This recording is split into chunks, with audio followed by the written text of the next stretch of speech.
오셔서 구하시리. 주 오셔서 구하시리. 주 오셔서 구원하시리.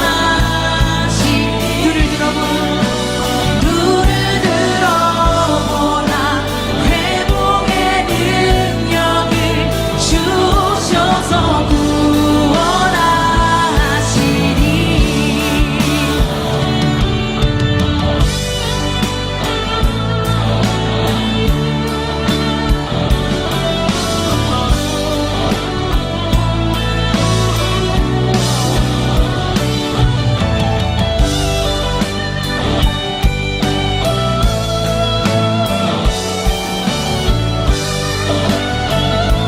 주 오셔서 구하시리.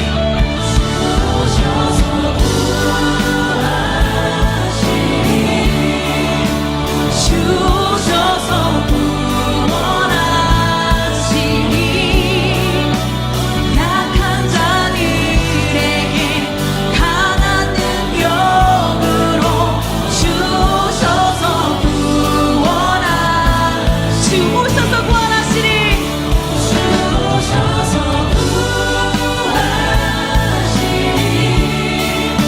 주 오셔서 구원하시리. 눈을 들어보라. 회복의 눈을 들어보라. 눈을 들어보라. 회복의 눈을 들어보라. 눈을 들어보라. 회복의 눈을 들어보라. 눈을 들어보라. 회복의 능력을 주 오셔서 구원하시리. 주님 그렇습니다. 이 땅을 회복시켜 주시옵소서. 사사기 6장 25절부터 32절 말씀. 그날 밤에 여호와께서 기드온에게 이르시되 내 아버지에게 있는 수소 곧 7년 된 둘째 수소를 끌어오고 내 아버지에게 있는 바알의 제단을 헐며 그 곁에 아세라상을 찍고 또 이 산성 꼭대기에 내 하나님 여호와를 위하여 규례대로 한 제단을 쌓고 그 둘째 수소를 잡아 내가 찍은 아세라 나무로 번제를 드릴지니라 하시니라. 이에 기드온이 종 10사람을 데리고 여호와께서 그에게 말씀하신 대로 행하되 그의 아버지의 가문과 그 성읍 사람들을 두려워하므로 이 일을 감히 낮에 행하지 못하고 밤에 행하니라. 그 성읍 사람들이 아침에 일찍이 일어나 본즉 바알의 제단이 파괴되었으며 그 곁에 아세라가 찍혔고 새로 쌓은 제단 위에 그 둘째 수소를 드렸는지라. 서로 물어 이르되 이것이 누구의 소행인가 하고 그들이 캐어 물은 후에 이르되 요아스의 아들 기드온이 이를 행하였도다 하고 성읍 사람들이 요아스에게 이르되 내 아들을 끌어내라. 그는 당연히 죽을지니 이는 바알의 제단을 파괴하고 그 곁에 아세라를 찍었음이니라 하니 요아스가 자기를 둘러선 모든 자에게 이르되 너희가 바알을 위하여 다투느냐 너희가 바알을 구원하겠느냐 그를 위하여 다투는 자는 아침까지 죽임을 당하리라. 바알이 과연 신일진데 그의 제단을 파괴하였은즉 그가 자신을 위해 다툴 것이니라 하니라.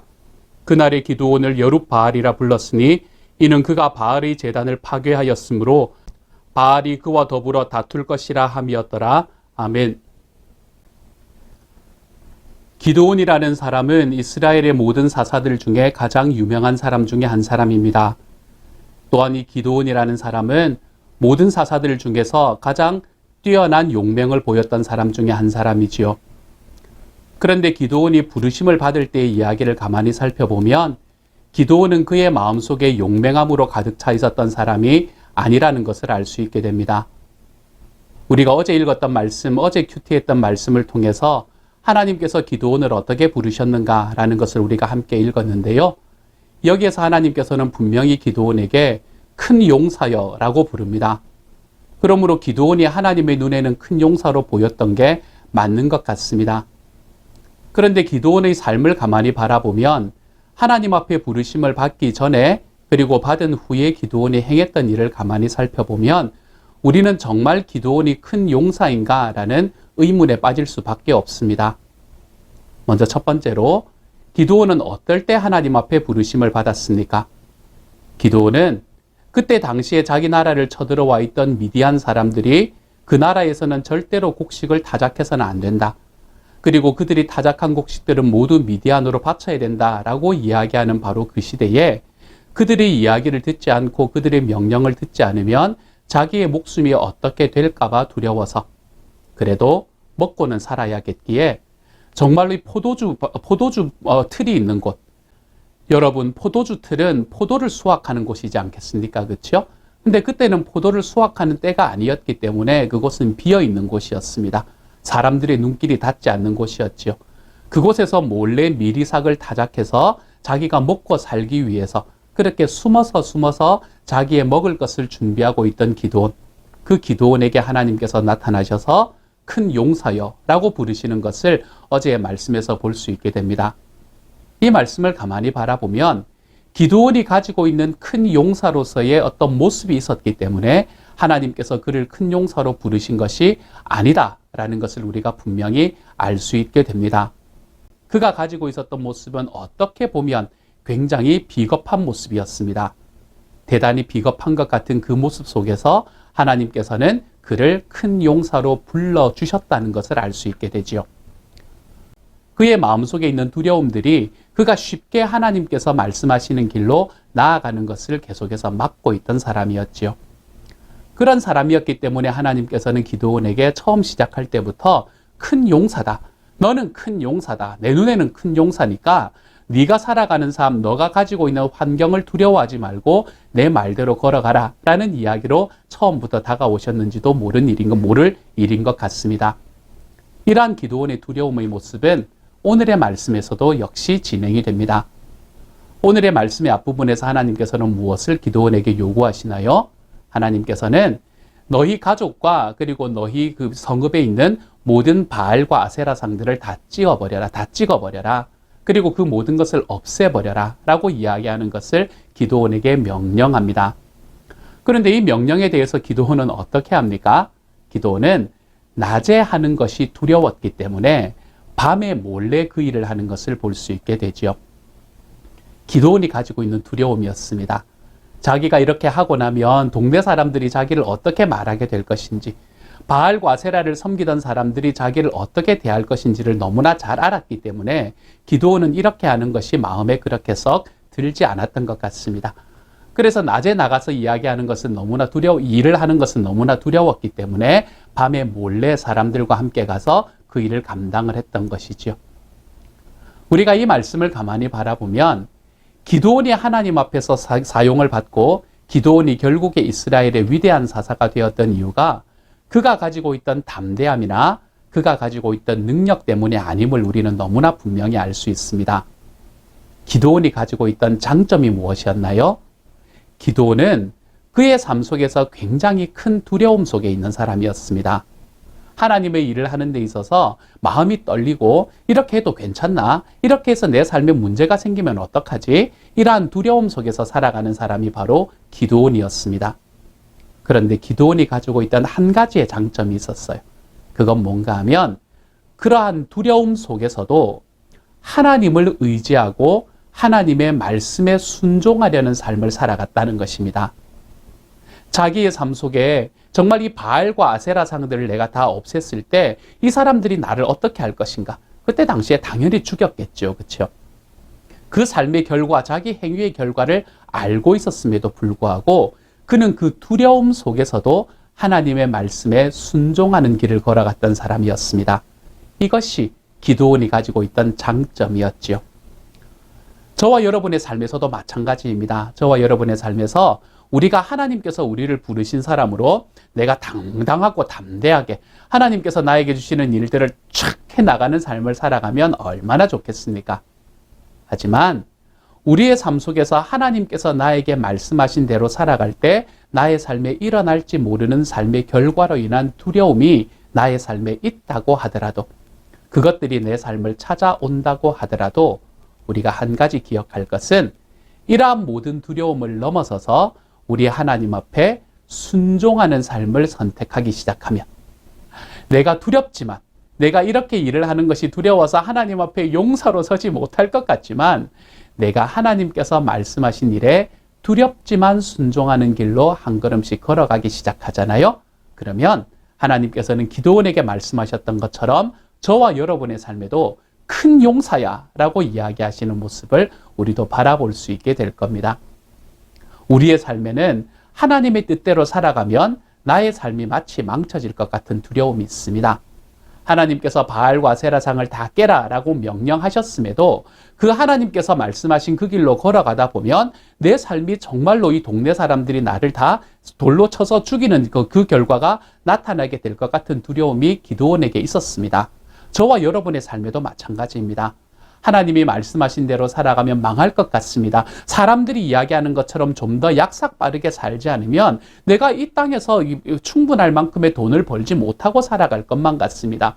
내 주변에 있는 사람들에게 더 마음을 쓰고 그 사람들에게 예수님을 전하는 삶을 살아가기 위해 나의 삶의 겸손함과 그리고 나의 삶의 시간과 물질을 들이면서 살아가는 삶은 어리석은 것처럼 느껴집니다. 그렇게 살다 보면 내 삶은 실패하지 않을까라는 두려움에 사로잡히는 때도 있습니다. 그렇지만 기억하십시오, 여러분. 하나님께서 우리에게 주시는 그 말씀에 두렵지만 내 하나님의 말씀에 순종하는 길로 한 걸음씩 걸어가면 비록 그것이 좀 reluctantly, 비록 그것이 하나님 앞에 나의 마음을 완전히 드리는 것이 좀 아닐 수 있음에도 불구하고 내가 주님께서 나에게 주시는 말씀대로 살아가고 순종하는 데 나의 발걸음을 디뎌 놓잖아요. 그러면 하나님께서는 우리의 두려움을 바꾸어 나를 큰 용사로 보아주시는 길까지 걸어가실 것입니다. 사랑하는 여러분, 세상은 우리에게 약삭 빠르라 라고 이야기합니다. 하나님의 말씀을 지키는 것은 정말 그냥 뒷전으로 미뤄도 되는 것이라고 이야기합니다. 그렇지만 기억하십시오.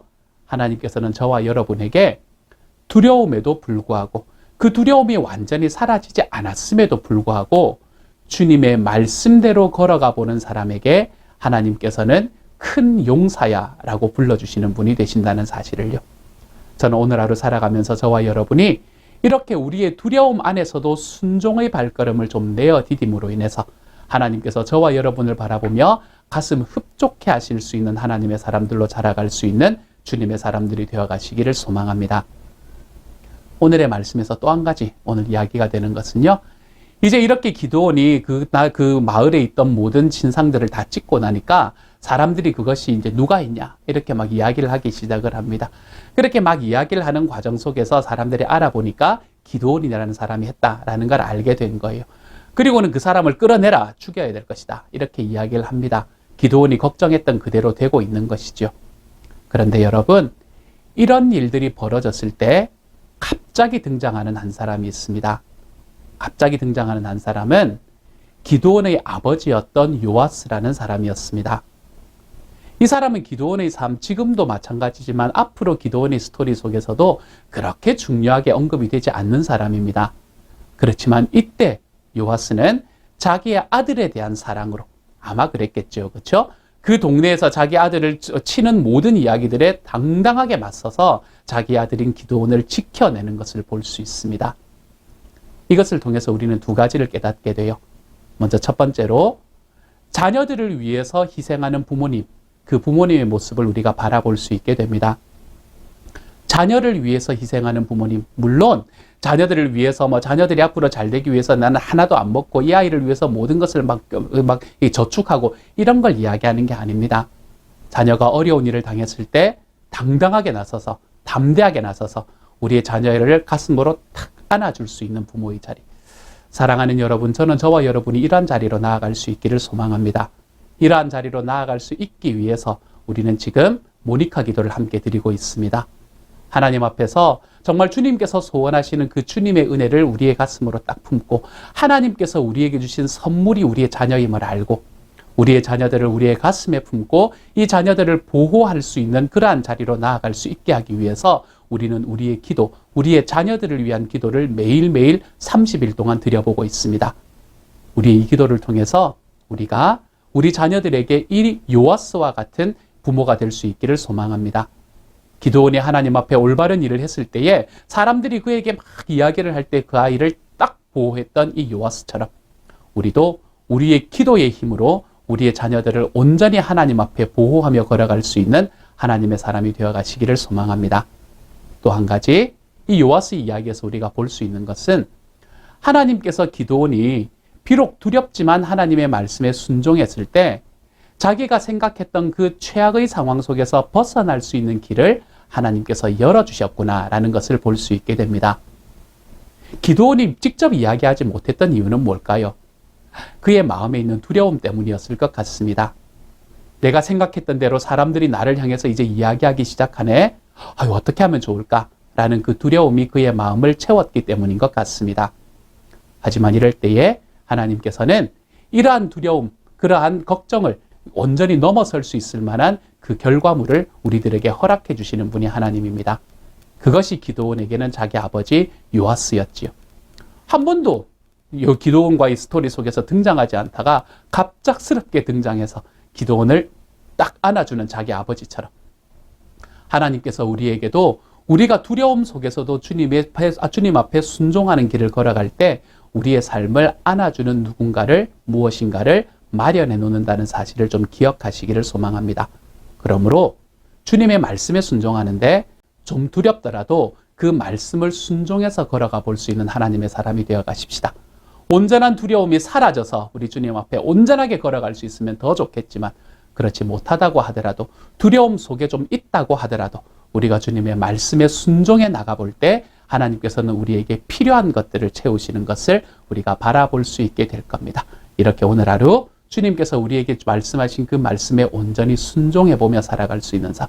그래서 나의 두려움 속에서도 하나님께서 나를 위해서 어떻게 행하시는가라는 것을 바라볼 수 있는 사람. 그래서 주님께서 우리를 바라보시며 큰 용사야 라고 이야기할 수 있는 하나님의 사람으로 자라가는 저와 여러분이 되시기를 우리 주님의 이름으로 축복합니다. 함께 한번 기도합니다.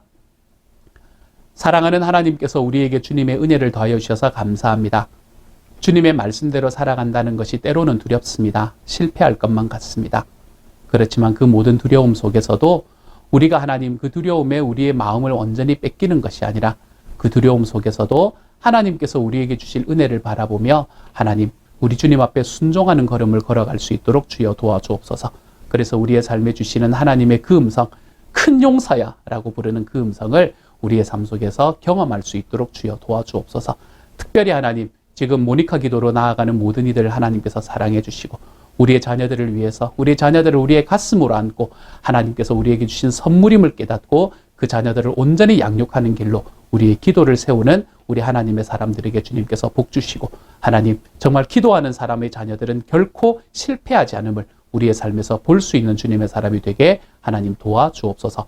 모든 말씀을 우리 주님 예수님 이름으로 기도드립니다. 아멘.